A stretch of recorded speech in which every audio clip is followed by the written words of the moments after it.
Now, good afternoon, YouTube. It's December 20th, 2019, and we're back working on the Diamond T again. We're fabricating the rear frame sections. As I said in videos before, this was a 1.5 ton farm truck, so the frame was real heavy and it was way too high. So this is kind of what I've came up with. It's 2x3 rectangular tubing. I kind of seated up over the axle, and so this is going to have,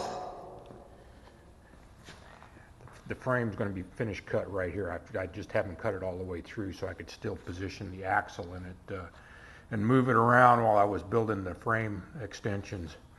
So this is the one that's complete. Okay, and as you notice, I've already pre-drilled all the holes. These are for the bumper brackets. As you notice, they're threaded inside. I did an insert plate, which I'll show you on the other piece I haven't welded together yet. And I've got up here on top to run the wiring harness to the back. And then on the inside, I've got two here to run the wiring harness back, and one bracket to come out here and mount the fuel lines. The tank's going to sit after the rear axle.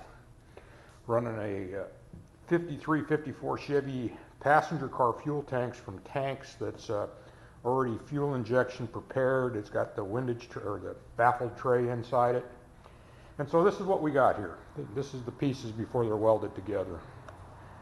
So right now I've got this welded or bolted in, and so what I did is I drilled an extra hole on each side, and I'll go in there and plug weld it, then grind them flat. And so this one we haven't done yet. And so what this is my nut plate that's going to go behind. So I'm going to set the camera down and see if we can get a shot of it. And I'll go ahead and put that bracket on there and line it up.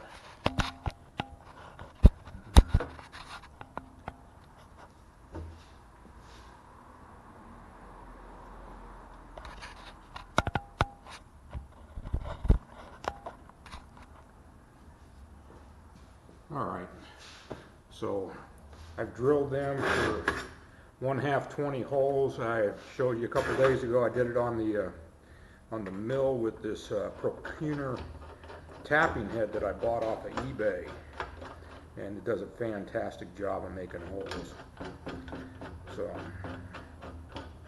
just go ahead and snug this up, and then what we're ready to do, we're ready to plug weld it, and then we'll clamp this leg down here to my welding table and start welding it up. So this is one of the ways. I mean, you've got accessory items you need to bolt to the frame. It's boxed.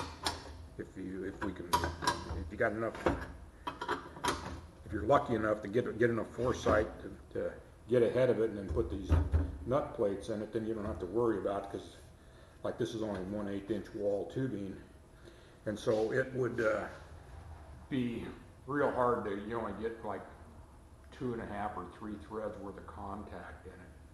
So what I ran for the 5/16 and quarter holes, I ran 1/4 inch plate behind it, and then on the ones for the 1/2 inch bolts I ran 3/8 flat bar.